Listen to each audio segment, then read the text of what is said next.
belle saison d'automne, c'est l'époque des champignons. Et même si certaines espèces persistent toute l'année, la période la plus propice à la cueillette des champignons comestibles, celle à laquelle on associe les grandes poussées, eh bien c'est maintenant, avant les premières gelées de l'hiver. D'ailleurs, si comme moi vous êtes amateur, c'est le moment de faire des provisions. Certaines espèces comme le cèpe ou la girole se conservent très bien au congélateur, ou en bocaux évidemment. Difficile de dire combien ils s'en ramassent chaque année. Par définition, le champignon sauvage n'est pas quantifiable, mais on peut dire que les Français sont de fervents amateurs et si l'on se réfère à la production du champignon de Paris, la France est au 2e rang mondial avec plus d'une centaine de milliers de tonnes produites chaque année dans les champignonnières que nous visiterons d'ailleurs tout à l'heure. Je suis une Parisienne de souche, hein. Oui. J'ai l'impression de ne jamais avoir goûté de champignons de Paris. Tellement, ça a un goût alors que d'habitude je trouve ça fade, mais parce qu'il est produit avec amour. Mais pour l'instant, on prend la route à la découverte de ces plats typiquement français à base de champignons. Nous cuisinerons ensemble de drôles de spécimens de champignons de Paris en Touraine. On dirait que vous avez fait des galipettes toute votre vie, quoi, en fait. Hein? Vous ne croyez pas si bien dire. Des morilles dans le Jura et des cèpes en Gironde. L'avantage, c'est que l'on trouve ce produit dans toutes les régions de France et que si l'on est un minimum connaisseur, on peut le ramasser soi-même. Oh là, c'est un mastodonte celui-là. Alors reprenons. Notre voyage sur les routes des champignons va traverser la France. Et nous découvrirons la Touraine, dans son pays saumurois et ses champignonnières. C'est en Normandie, plus précisément dans l'Orne, que nous continuerons notre chemin. Enfin, nous irons dans le Jura. Et nous passerons par l'Auvergne, connue pour son incroyable ressource en champignons. Mais pour débuter, en route pour l'Aquitaine, le pays des bolétacées, sans conteste le champignon le plus connu et sûrement parmi le meilleur de nos forêts. Direction Bordeaux, ou plus précisément le Saint-Émilionnais, une région que j'affectionne tout particulièrement, vous le savez maintenant.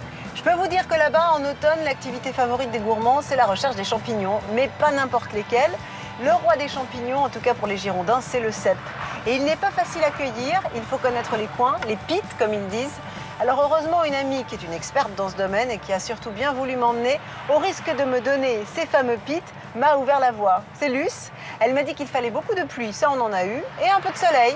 Bon, il commence à sortir son nez, on va garder espoir. On va bientôt pouvoir décapoter Micheline en arrivant dans les vignes de l'Entre-deux-Mers.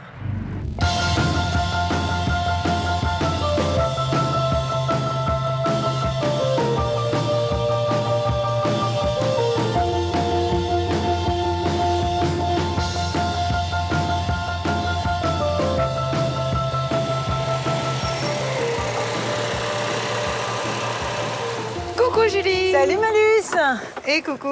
Tu nous apportes le soleil. Et oui, et les paniers, les champignons. Bonjour. Comment vas-tu? Ça va bien et Eh toi? bien, ça va. Allez, je te donne Je prends mon panier? ton petit panier D'accord. avec ton couteau. Allez, c'est parti, tu Allez, vas tout c'est m'expliquer.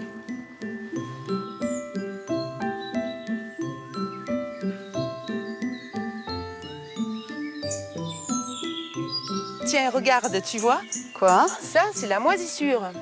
Les C'est petites le traces blanches. mycélium.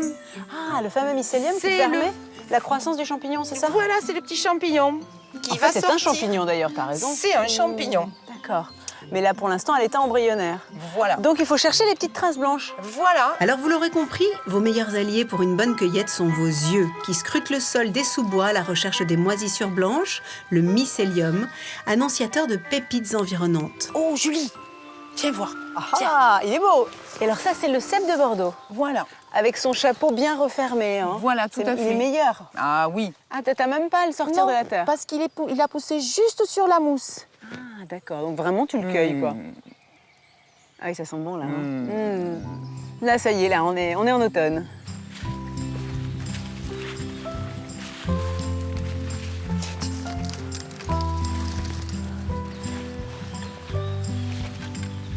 Et regarde, Je vois rien. sur le rocher là.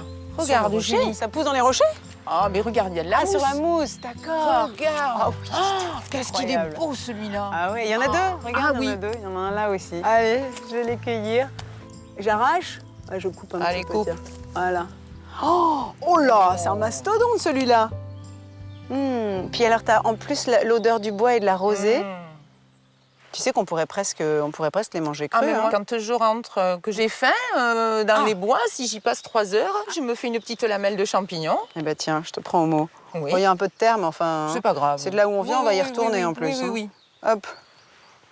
Merci. Un petit carpaccio Ah, à la oui. mano. C'est bon, hein. C'est Tu sais, c'est comme les fruits cueillis sur l'arbre, encore chauffés Ouais. par le soleil. Moi, je Y a les rien de aime meilleur. comme ça. Ah oui, qu'est-ce que c'est bon. C'est bon, hein? Avec un petit filet d'huile d'olive, un peu de fleur de sel. Et rien d'autre à la limite. Rien d'autre. Oh, dis donc, j'en ai vu un autre. Regarde là. Oh là là. Je crois que c'est notre jour de chance. Tu vois, il est plus difficile à soulever. Je le coupe. Hein. Oui, vas-y, coupe-le. Attends. Mais n'hésite pas. Voilà, j'ai pas hésité. Voilà. Oh, écoute, c'est quand même une balade de rêve, Ah ça, oui, que tu nous oui, oui. offres. Et en plus, dans ce petit bois qui est tellement joli. Bon, un peu escarpé, mais... Oh, bah, tu sais, là, je crois qu'on est pas mal, hein. Bon, merci, Malus, alors. Eh, méfie-toi parce que je risque de revenir pour en chercher, hein. Ah, pas de problème. Salut, merci. Ciao, Julie, bisous.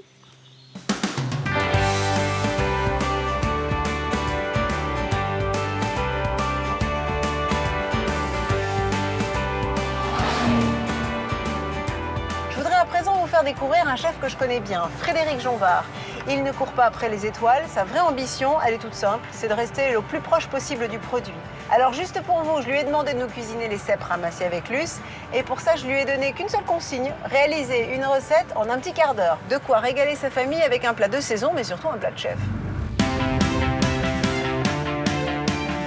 Tartare de saumon humide, 3 bœufs, un riz, 4 fruits. À bientôt 50 ans, la plus grande ambition de cet amoureux du terroir est de régaler ses clients en toute humilité dans son restaurant aux allures de maison de campagne. Aujourd'hui, on va faire une tarte aux cèpes avec les jolis cèpes que nous a porté Julie. Pour commencer, Frédéric prépare un fond de tarte et l'étale au rouleau sur une épaisseur d'environ 2 mm. Allez, au frigo. Pour sa garniture, notre chef fait revenir des échalotes et un oignon dans de la graisse de canard. Nous sommes bien dans le sud-ouest. On peut les laisser sans surveillance. Elles ne vont pas brûler, elles vont chanter, elles vont danser dans la casserole. Et pendant ce temps-là, on va les tailler les cèpes. Une découpe à la Jonvard. Moi, je fais pas dans le détail. Je suis un bourru, je suis un vrai. On est à la campagne. On va pas commencer à faire de la dentelle avec les cèpes. Une fois découpé, le cèpe passe à la casserole avec toujours un peu de graisse de canard, du sel et du poivre. Rien de plus. Je vais mettre un petit peu plus de chaleur parce que le cèpe, il a besoin d'être saisi pour que ce soit bon. L'échalote a besoin de douceur, le cèpe a besoin de violence. Il a besoin qu'on le surprenne. Allez, encore un peu d'ail. Et pour terminer, le chef mélange les cèpes, les échalotes, le persil ciselé avec quelques feuilles de sauge et du jambon de Bigorre, fierté du sud-ouest. On prend les jolis petits bouchons. Ah, j'adore, moi, le cèpe. Moi, je trouve que c'est le roi des champignons. Pour finir sa tarte fine, Frédéric taille des petits cèpes bouchons en deux. Voilà. Et là, on touche au but. Attention, dressage. Moi, j'y vais avec les doigts. Hein. La cuisine, c'est gourmand. Hein. Il rajoute une lamelle de poitrine de porc grillée pour couronner le tout. Et voilà le travail. C'est joli, non? Ma tarte au cèpe. Hein. C'est rustique, ça me ressemble. Alors pour imiter Frédéric à la maison, il vous faut un fond de pâte sablée enrichi de parmesan, 500 g de cèpes bien fermes, 2 échalotes, 2 cuillères à soupe de graisse de canard, 2 autres d'huile d'arachide, 50 g de jambon cru si possible de Bigorre, une gousse d'ail, 5 brins de persil, 4 feuilles de sauge et 4 tranches fines de lard. En 15 minutes, le pari est relevé.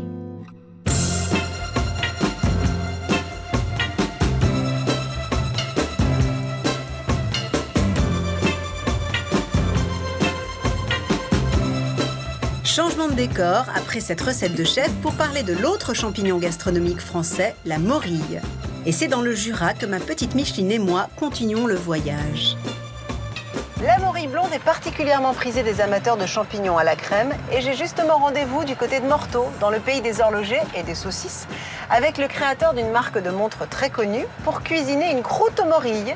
Sa femme est, paraît-il, une spécialiste de ce plat jurassien.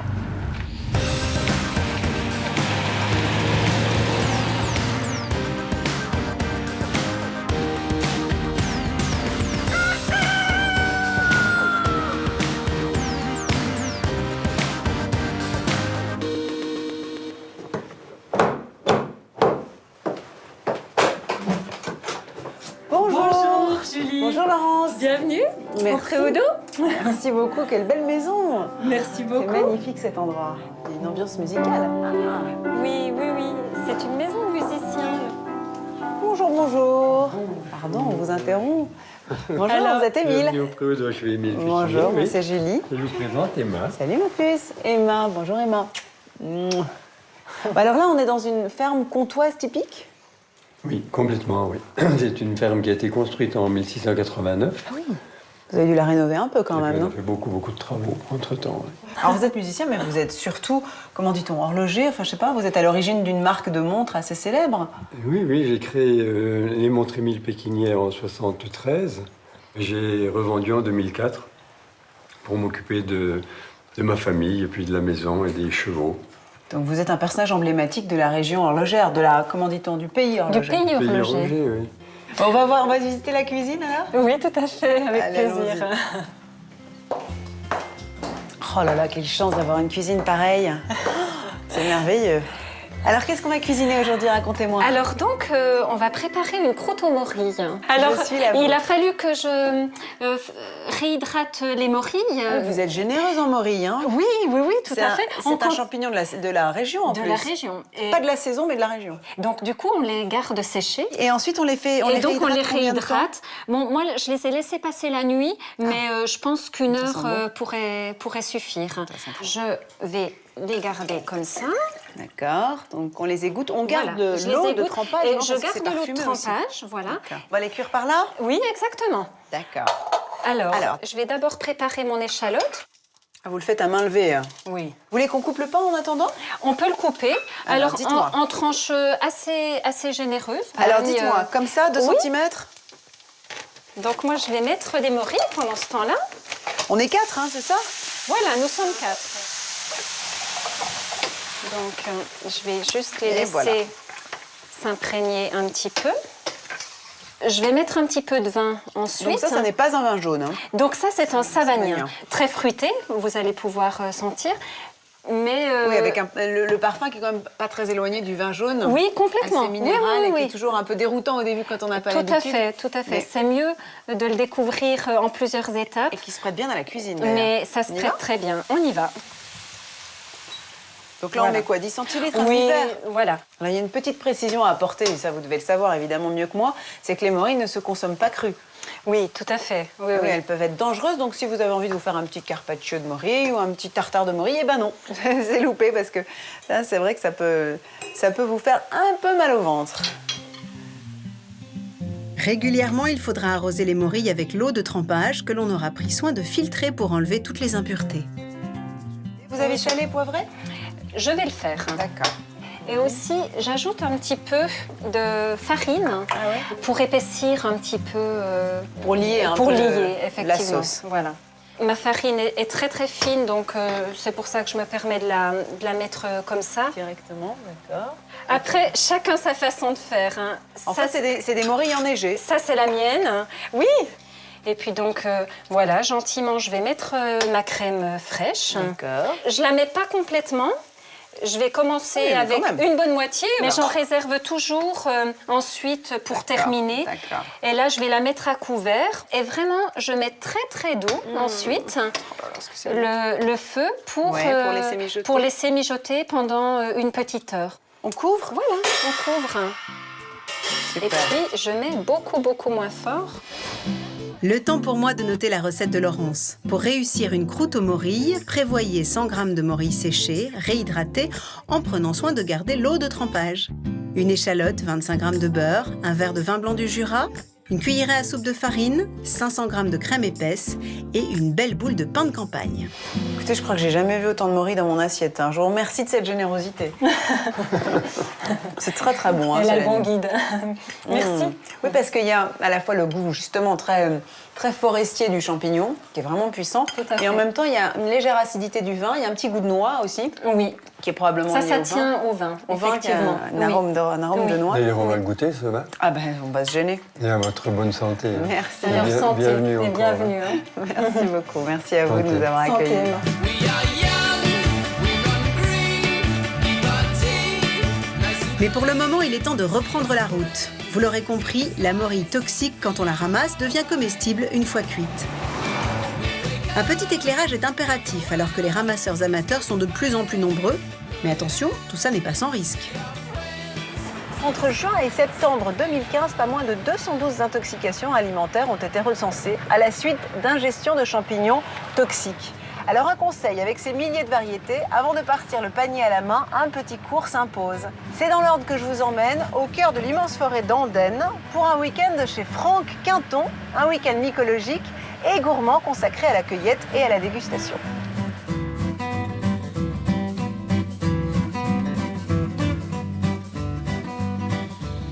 Franck Quinton nous a réservé rien que pour nous une petite surprise, une balade en forêt. Chaque seconde est mise à profit, même aux abords de son établissement, il a l'œil partout. La moindre parcelle de terre recèle selon lui des trésors à cuisiner. Alors là, on va essayer de trouver quelques petites russules. Alors les russules charbonnières, qui souvent poussent sous les grands hêtres et les chênes. C'est un champignon fragile, hein. On fait bien attention de ne pas l'abîmer. Et donc là, moi, ce que je fais généralement, c'est que j'enlève vraiment sur place toutes les petites traces de terre et de feuilles, et je coupe le pied. Voilà, celle-là, elle est parfaitement belle. On la pose dans le panier, absolument le panier, surtout rien d'autre. Depuis 25 ans, Franck officie en cuisine. D'abord auprès des plus grands, et son retour aux sources a marqué le début de sa passion pour les accents forestiers. Donc là, on a un beau petit bolet, là. J'ai eu la chance de rencontrer des gens qui m'ont vraiment appris à reconnaître les champignons. Parce qu'en tant que cuisinier, on a une formation sur les champignons vraiment basiques que tout le monde ramasse. Et puis, mon expérience de la cuisine du champignon, elle a avancé dans le sens où plus ça va, plus je fais simple. Et c'est justement de la simplicité qu'il nous propose maintenant. Je lui ai demandé comment il pouvait préparer ses russules charbonnières, un excellent comestible reconnaissable à sa couleur pourpre. Direction les cuisines du manoir du Lys, tenu auparavant par son père, repris en 89 et qui a obtenu une étoile au guide Michelin en 98. Pour un petit encas sur le pouce dont il a le secret et qu'il a bien voulu nous dévoiler.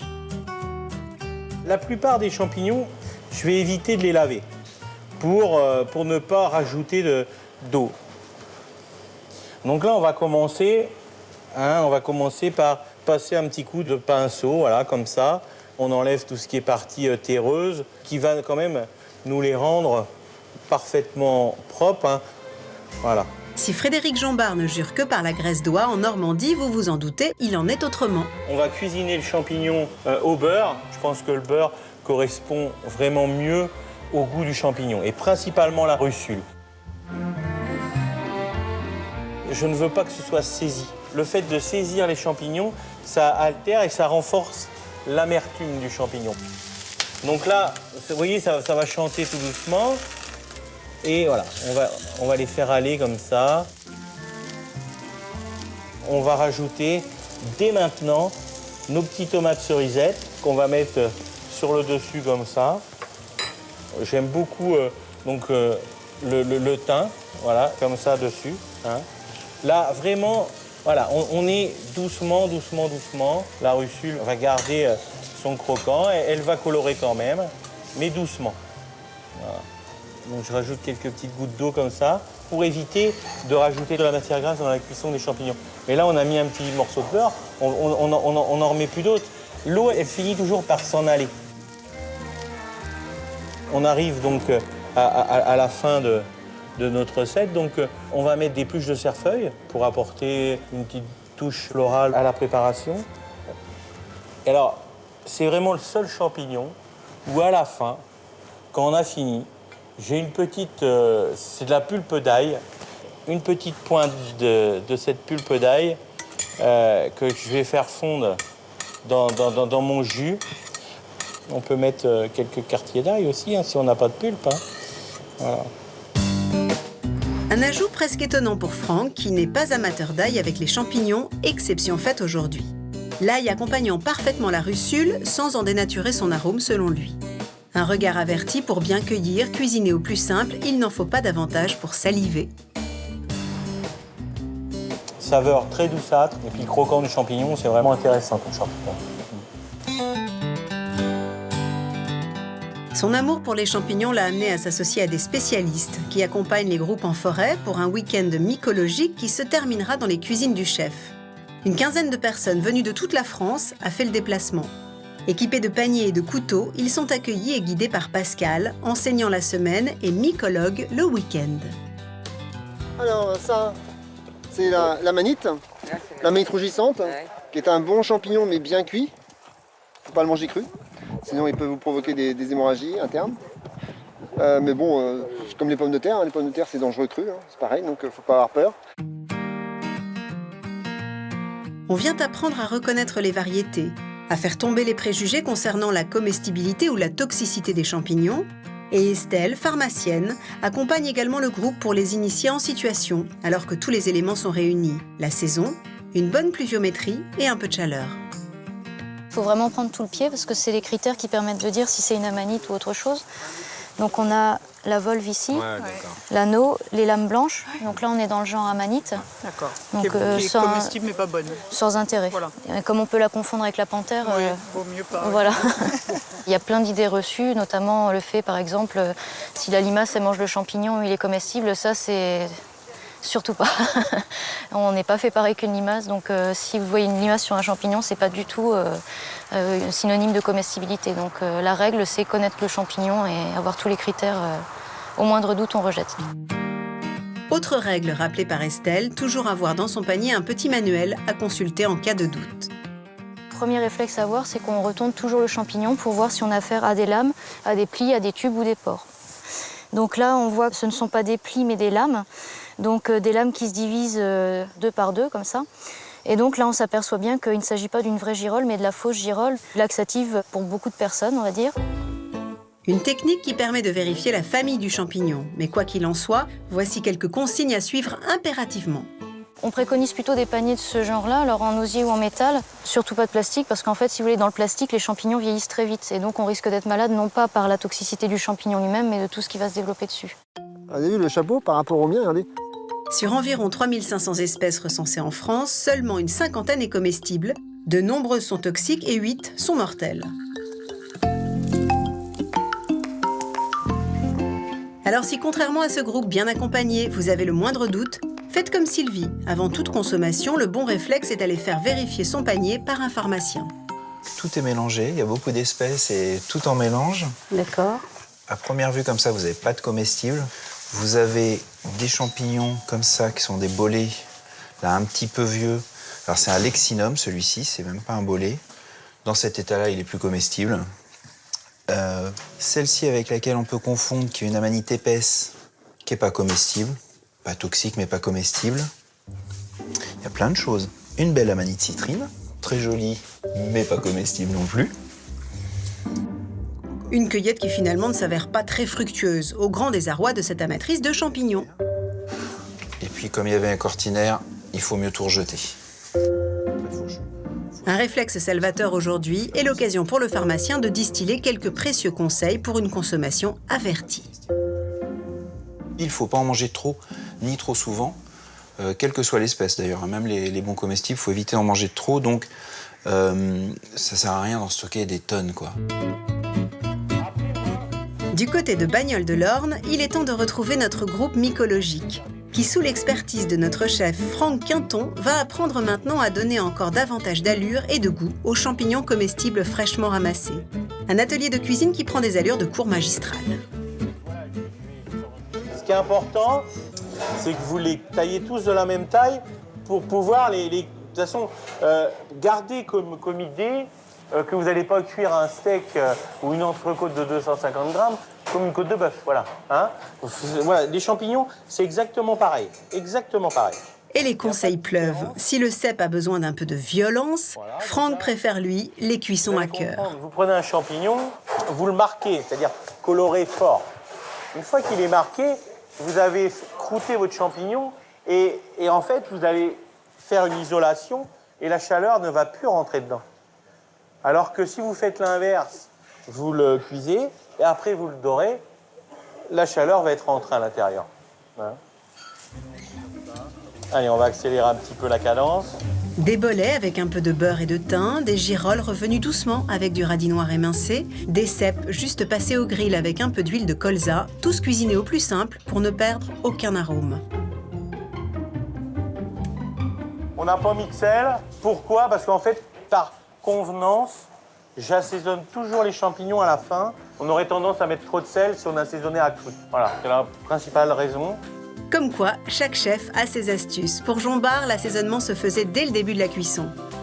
Alors que Franck Quinton commence à dresser les assiettes, il est assisté d'Yvon, chef sommelier, qui recommande les bonnes associations. Le champignon n'aimant pas l'acide, mais le vin à maturité, minéral et long en bouche.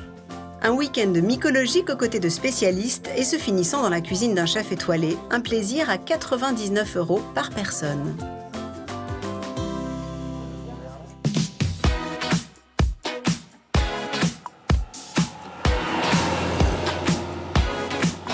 On vient de le voir, il n'est pas si simple de reconnaître les bons des mauvais. Alors pour être sûr de ne pas se tromper, le plus simple reste encore de se tourner vers les champignons de culture. Cette fois, nous sommes en région centre, dans le Saumurois, l'un des hauts lieux de la culture du champignon. Désolé pour les Parisiens qui pensent encore que le champignon de Paris vient de la capitale. Un mythe s'effondre, mais depuis un siècle et la construction du métro parisien, la majorité des cultures de champignons ont été déplacées. Pour la plupart, ici, environ 70% de la production française est réalisée dans la région de Saumur, justement.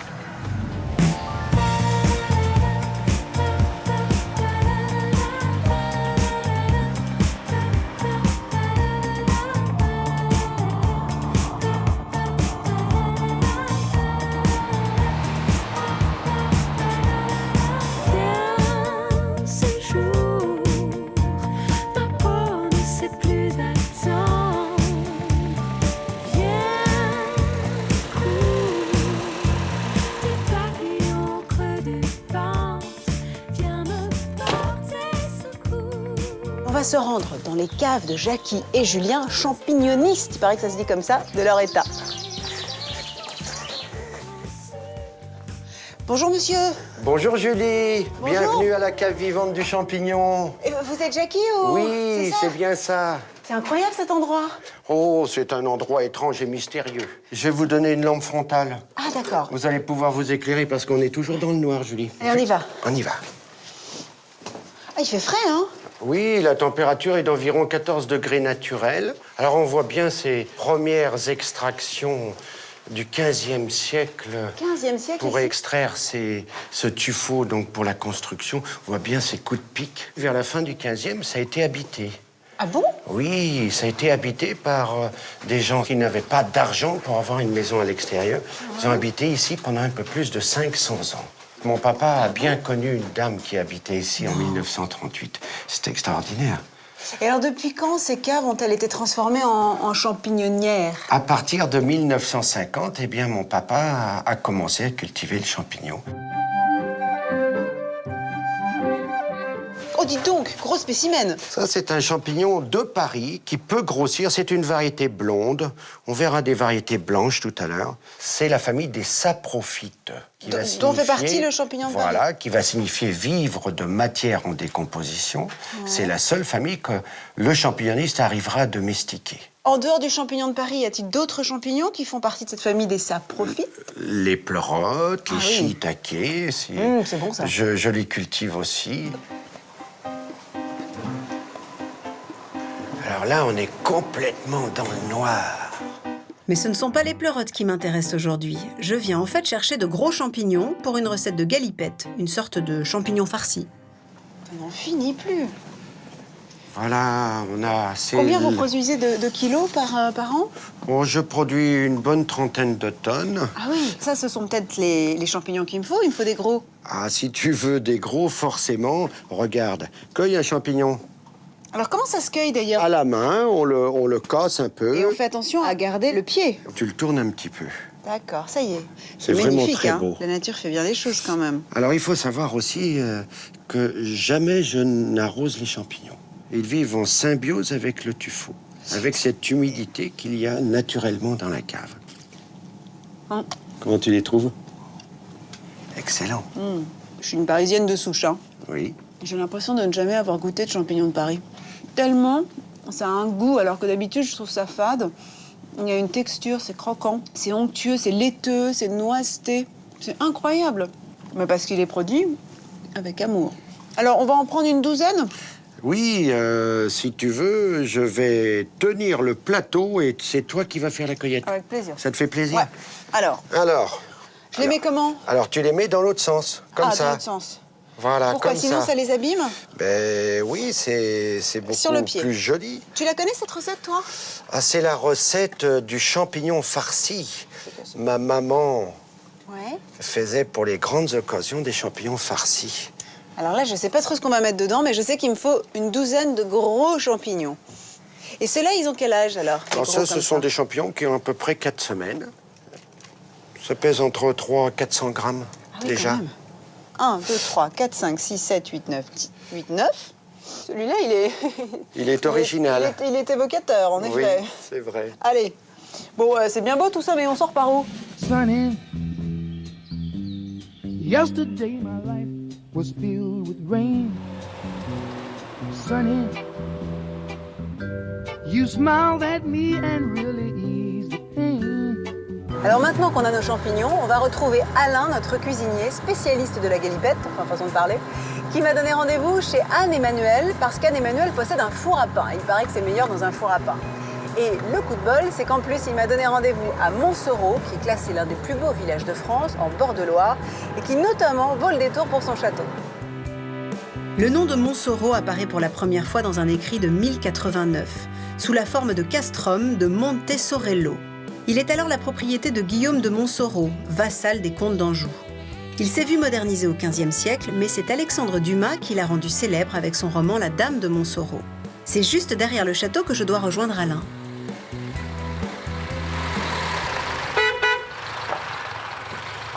Bonjour Alain. Bonjour Julie. Oh là là, qu'est-ce que vous avez trouvé? Je suis pas venue seule, hein. Superbe. Alors, tenez, vous voulez pas les prendre de l'autre côté? Ce sera peut-être plus simple. Dites-moi, ils sont magnifiques. Hein. Ah bah ils sont tout frais cueillis par Jackie, le Jackie. champignoniste. Waouh, Et il m'a dit que c'était le bon calibre pour la galipette. Super, super. Oui, Vous êtes c'est d'accord? magnifique. Ah oui, oui, c'est extra, oui. Ah bon, alors je m'adresse au roi de la galipette, c'est ça? C'est super beau, ça, oui. C'est beau et ça sent bon, hein. Ouais, c'est très beau. Je vous laisse passer. Merci, pardon. Voilà, les galipettes sont là. Mais en quoi c'est nécessaire d'avoir un four à pain pour réussir la galipette? Il faut un four très vif, genre four à pizza, vous voyez. D'accord. Pour que l'eau contenue dans le champignon s'évapore le plus vite possible.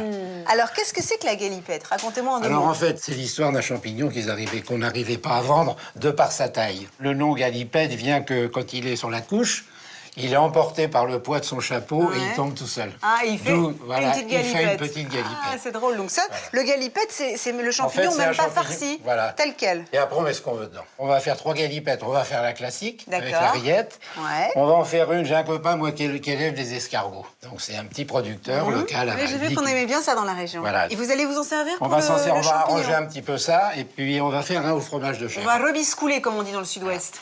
On va vous rebiscouler tout ça. Je vais commencer à préparer La farce? La farce, par Bah, exemple. si vous voulez, moi, je m'occupe des galipettes.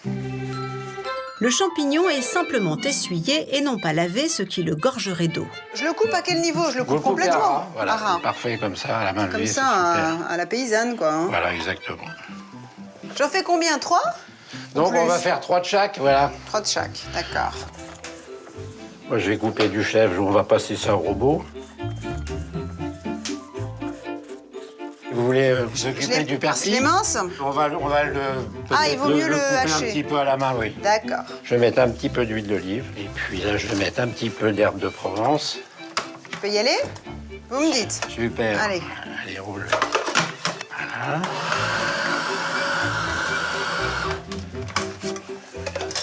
Bon, ben voilà, ça a l'air sympathique. Commencez bien, là? Ouais, Ça vous plaît? On a déjà notre première farce. D'accord. Alors, la numéro 2, c'est quoi? Ben là, c'est la rillette. Hein. Là. Ah, Donc là, on n'a pas grand-chose à faire. Hein. Ce qu'il faut, c'est la garder à température de la pièce. Pour qu'elle puisse Voilà, être pour qu'on puisse la malléable. Voilà, absolument. Donc les têtes de champignons avant, on les assaisonne. Alors, C'est le poivre. Quoi, généreusement, quand Oui, même? oui, parce que Donc, c'est la le rillette, cha- elle est déjà... La rillette est assaisonnée, mais enfin, le champignon, c'est quand même Oui, c'est un peu fade. un petit peu fade. Voilà. Donc là, vous prenez vos petites mains délicates et vous faites une jolie... Si vous le dites. une jolie petite On boule. adore. La rillette à pétrir. Et puis, vous garnissez généreusement. Ah, c'est bien parce qu'il y a des morceaux. Voilà. Un peu comme dans la rillette de Tours aussi. Voilà, un petit peu. Alors, je mets comme ça Voilà, une comme sorte ça, de crêpe, vous en fait. pouvez en mettre un petit peu plus. Un peu plus. Hop, voilà. Là, effectivement, ça fait rêver. Alors, ensuite, donc ça, on remballe. C'est très sympa cette recette, hein. Bon, là, on peut étaler quand même, c'est plus souple. Faut aimer patouiller, hein. Faut aimer, faut se mettre les mains dans la matière, là, c'est sûr. Bon, alors attendez, on va faire déjà ça. C'est pas Il y a mal. peut-être encore de la place pour celui-là. Ça va aller. Oh, si, il a l'œil.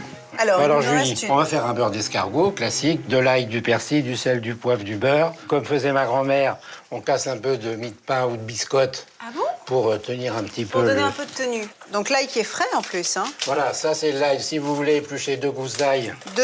D'accord. Pas besoin de les dégermer du coup. non, c'est de l'ail nouveau. D'accord. On a pris au marché ce matin. Voilà. Le persil. Alors, le persil, je le vous cisèle. grossièrement ciselé. Oui. Voilà, maintenant on va mettre le beurre, le sel, le poivre.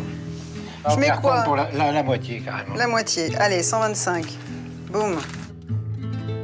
Je les précoupe. Alors, voilà, on va les couper. Alors, ce qui est rigolo, c'est de les couper longitudinalement. Allez, hop. Voilà, super. On va mettre le sel. Voilà, maintenant on va mélanger. Avec les escargots. Voilà. Et vous voulez que je me charge de mélanger? Voilà. Et on a notre 3e farce qui est prête. D'accord. On dirait que vous avez fait des galipettes toute votre vie, quoi, en fait. Hein. Vous ne croyez pas si bien dire. Ben, on va pouvoir enfourner. Hein. Donc je vais prendre ce petit... Donc là, on repousse les braises et du coup, on va pouvoir poser le plat sur la partie qui a été chauffée par les braises. Exactement. Allez, vous pouvez le mettre à l'entrée et je vais les pousser.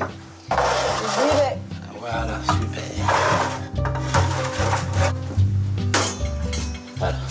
Et là, il faut combien de temps pour la cuisson? Disons une petite demi-heure. Une petite demi-heure. Ah, Une quand petite même. demi-heure. On va les surveiller. D'accord. Bah, vous savez quoi? Ça va vous donner le temps de me donner la recette, précisément. Pour les galipettes d'Alain, il vous faudra donc 9 champignons de Paris, dont on n'utilisera que les chapeaux, et 300 g de rillettes. Pour la farce de chèvre, 2 bûches de chèvre, 5 brins de persil, une cuillerée à soupe d'huile d'olive et une cuillerée à café d'herbe de Provence. Et pour la farce d'escargot, 200 g d'escargot en conserve, 125 g de beurre demi-sel, 2 gousses d'ail, du persil et 3 ou 4 biscottes. Ça va là? Ça va les gars? Tu nous as fait des bonnes galipettes, hein? À Montsoreau, la réputation de cuisinier d'Alain n'est plus à faire. Alors régulièrement, les amis et les voisins n'hésitent pas à s'inviter. Aujourd'hui, nous serons donc 5 à déguster les fameuses galipettes. Quand on sait faire les galipettes, on a des copains dans la région, hein, c'est ça? Oui, ici, c'est pas... Donc, on a fait la traditionnelle galipette à la rillette. Et puis, on a fait 2 autres petites farces. Une aux escargots. Et la 3e, fromage de chèvre et herbes de Provence. Alors ça se mange vraiment à la sortie du four, on est d'accord? Oui. Je trouve que c'est une belle mort pour un champignon qu'on n'arrivait pas à vendre. Ah, ça c'est vrai. Ça, on l'a honoré, celui-là. Il aurait pu finir plus mal, hein. Hop. Je vais commencer par la rillette parce que ça, j'ai compris quand même que c'était incontournable. On voit qu'on a un petit bout de feu de bois là. Ouais, ça c'est vrai, je comprends le feu de bois là tout d'un coup. Ça saute aux papilles, hein. Alors ce qui est génial, c'est qu'on a le croquant du champignon, parce qu'il est quand même encore ferme, hein, il n'est pas confit. Voilà, du tout. et voilà, c'est ce qu'il faut garder. Il y a du légume, on sent la matière, et en même temps le côté hyper moelleux et assez riche de la farce, c'est bon. Donc vous voyez, on peut inventer plein de recettes à partir de cette grosse tête de champignons et imaginer peut-être, je sais pas, moi je pensais à des sardines avec des rondelles d'aubergine en dessous. On peut faire exactement, on peut faire de l'andouille. De l'andouille. Faut que vous testiez ça à la maison. Hein. Moi ça me manque. Faut acheter un four à pain, faut acheter une maison, voilà. Faut venir dans l'Anjou en fait. Il y a 2-3 étapes, ouais, c'est ça. Et après on est bon.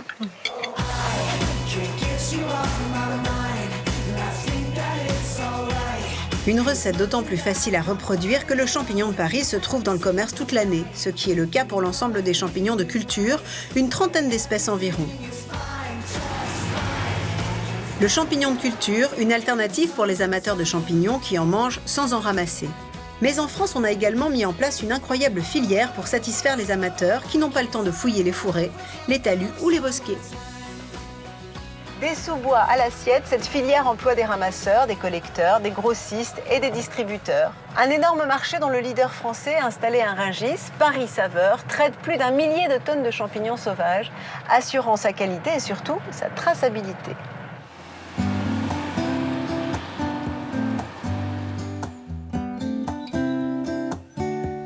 Mais avant de filer dans ce temple des denrées alimentaires, c'est en Haute-Loire, patrie du chef Régis Marcon, que l'on retrouve François, ramasseur particulier et vendeur de champignons. Tous les automnes, il arpente les sous-bois, domaines privés pour lesquels il a obtenu un accès de la part des propriétaires, afin de collecter les champignons que l'on retrouvera ensuite sur nos étals. J'essaye de trouver la meilleure qualité, les plus beaux champignons pour satisfaire les gens. C'est le trésor des bois, les champignons. Ce champignon, on l'appelle le meunier ou l'éclaireur. Il est blanc, il pousse souvent là où les cèpes poussent. C'est un champignon adoré de nos grands-mères. C'est l'odeur de la farine, d'où son nom, le milo en anglais ou le meunier en français. On est 2 cueilleurs ici à ramasser des champignons assidûment tous les jours. Et on peut être entre 10, 12, 15 lorsqu'il sort des cèpes partout, qu'il y ait beaucoup plus de champignons. Par contre, l'été ou les vacances scolaires, beaucoup de vacanciers viennent ici et la cueillette des champignons, l'excursion en forêt reste une activité aimée par les gens. L'été, on voit beaucoup plus de monde dans les bois. Ces 2 paniers remplis, il file vendre sa récolte dans un dépôt chez Richard, connu de tous dans les environs, puisqu'il s'agit de l'un des rares collecteurs pour l'ensemble du Puy-de-Dôme. Ça va, quelques cèpes, un peu de mélange forestier. Son rôle est simple, Richard est l'intermédiaire entre les ramasseurs et les distributeurs. Sans lui, pas de champignons dans nos assiettes. Allez, c'est parti. Chanterelle grise. Alors, tu en as 500 grammes.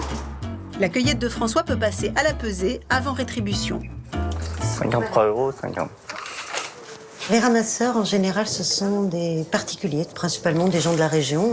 Vous avez même des gens qui viennent d'autres régions de France, qui viennent passer des vacances ici, qui ramassent et qui nous les revendent aussi. Toutes les saisons sont différentes, bien sûr, mais les ramasseurs restent très fidèles, en fait. Les petits bouchons. Les champignons sont ensuite triés par catégorie. Ça arrive que les ramasseurs se trompent, même les connaisseurs. Donc on est là pour vérifier. Puis ils sont calibrés. Quand il y a beaucoup de champignons, on fait les gros, les moyens et les bouchons. Nettoyés, mis en caissette et étiquetés pour la traçabilité du produit. Justement, on en parle, voilà. Voilà. Ceci n'est pas un cèpe, c'est une amanite. Et puis ça y ressemble, hein, vous voyez là. Voilà. Et si on regarde bien, dessous il y a des petites lamelles. Mais bon, c'est l'œil. Allez, vas-y, Fatima, fais-moi passer. Ils sont ensuite répartis, certains partent directement chez les restaurateurs, d'autres sont acheminés vers Rungis.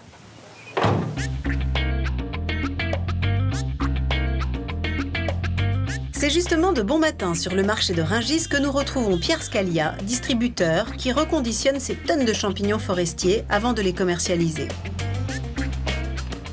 Vous verrez plus de champignons des bois ici que vous n'en trouverez jamais dans toutes les forêts, je pense.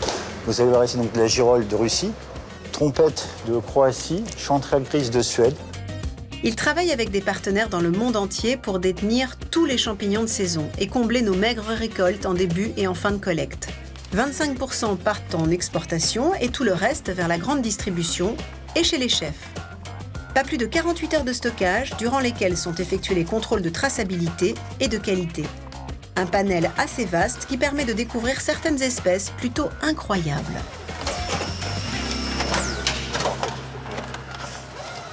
Donc voilà, Asparagus crépus ou morille des pins ou chou-fleur, cauliflower mushroom en anglais. C'est un champignon qui est très apprécié des chefs par rapport à sa saveur, son onctuosité. Maintenant, c'est un champignon qui est quand même pas difficile à cuisiner, mais difficile à nettoyer, je dirais. Comme vous pouvez le constater, il contient comme une éponge. C'est un champignon qui peut faire jusqu'à 3 à 4 kilos quand même. Certaines pièces qui est énorme. Alors j'ai également de l'amanite des Césars. C'est un produit tout à fait particulier qui était consommé à l'époque par les empereurs de Rome, d'où son nom, Amanite des Césars. Il est courant de lire d'ailleurs que lorsqu'ils allaient conquérir le monde, il y avait des légionnaires qui les dédiaient au ramassage de ces amanites parce que c'est simplement un champignon roi, le champignon des empereurs. Alors cette couleur orange permet de ne pas le confondre avec une autre amanite, c'est la seule amanite qui est commercialisable et mangeable. Par contre, c'est un produit qui est au moins très très fin. Il peut se consommer assez, je dirais, simplement. Et c'est un produit qui suffit à lui-même, je dirais. Il n'y a pas besoin d'artifice. Moi, je viens de le faire en cocotte, simplement au four, avec un œuf dessus. C'est juste extraordinaire. C'est un goût un peu de homard, un goût de crustacé. C'est très très sympa, très très bon. Pas plus de 72 heures écoulées entre le sous-bois et l'assiette. La garantie d'une fraîcheur absolue pour se régaler, sans pour autant être passé par la casse-cueillette.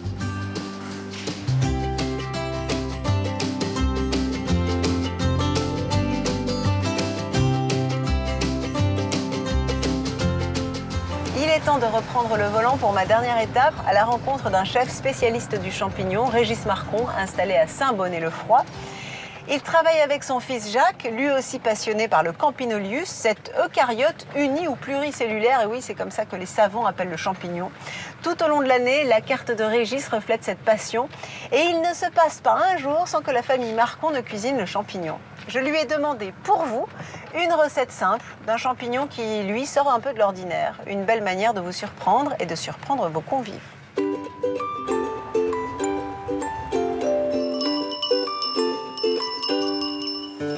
Au fourneau depuis plus de 30 ans, Régis Marcon, chef triplement étoilé, transmet à ses fils son goût pour la cuisine.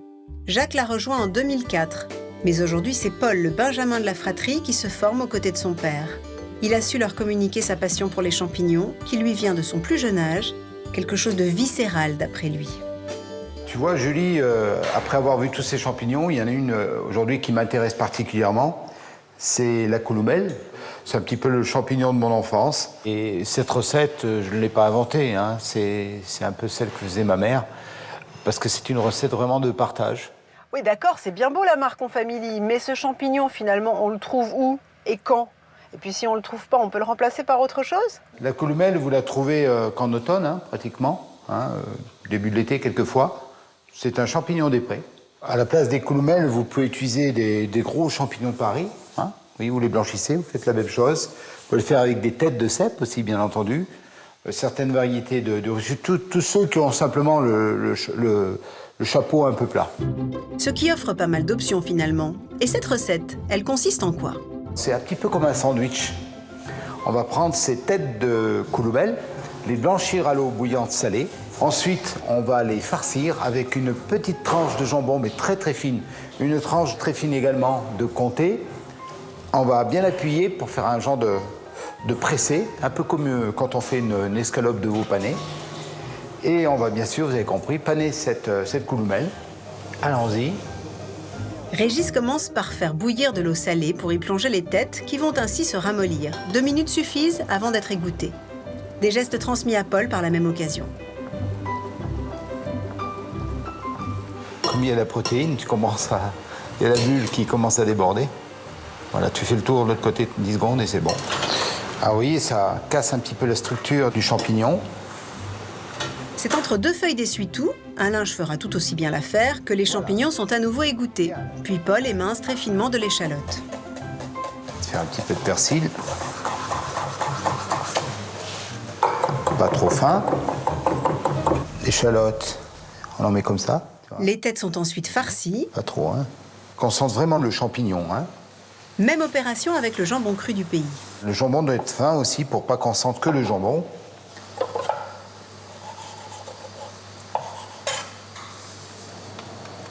Et on va finir avec quelques pots d'un vieux comté.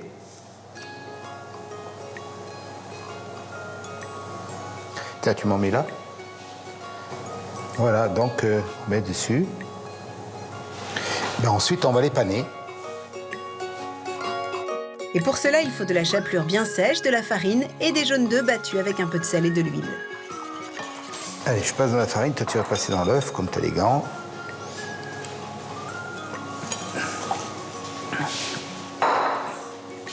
Voilà notre petite galette.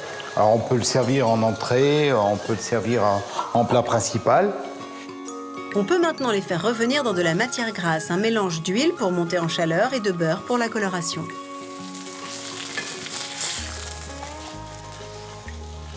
Et il n'y a plus qu'à déguster. Voilà, donc le beignet de couloumel. Une recette que l'on peut reproduire avec tous les champignons qui ont un grand chapeau plat. Chapeau bas à la Marcon Family.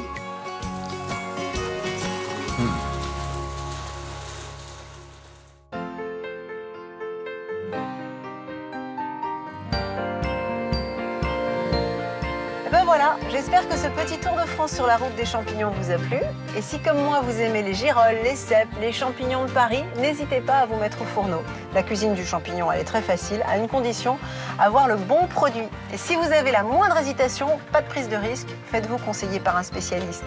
Allez, on se retrouve vite pour un prochain carnet de Julie sur les routes de France. Salut!